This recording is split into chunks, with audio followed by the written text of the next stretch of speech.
The Colbert County Animal Shelter lost its biggest food donor and is relying on the community during its busy season. Donations are pouring in, but there's still not a long-term solution to feed the animals. Renata DiGregorio has more. 5 bags of dog food. That's all that was left at the Colbert County Animal Shelter before the weekend. Now, I don't know how you're going to get in here, but this room was empty.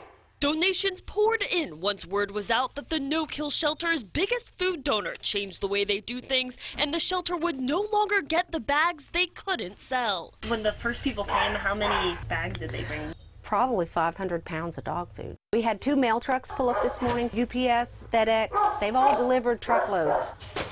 But a long-term solution hasn't been found. Shelter workers are trying to connect with a supplier to fill the void. We're working on a contingency plan to get us through if this happens again, and maybe even get a line item in the budget. She says their budget from local governments doesn't cover food or vet bills. It all comes down to fundraisers. This was donated during lunch. And so far with raising funds, the community has come through. We also, it's like Christmas or a holiday, because it's kind of scary when you get down to the bottom. We would have bought it ourselves if we had to, but we have such a wonderful community here. Even after they find another big donor, they'll still rely on their community. The shelter usually has around 70 dogs, and this was the least amount of food they'd had in almost a decade.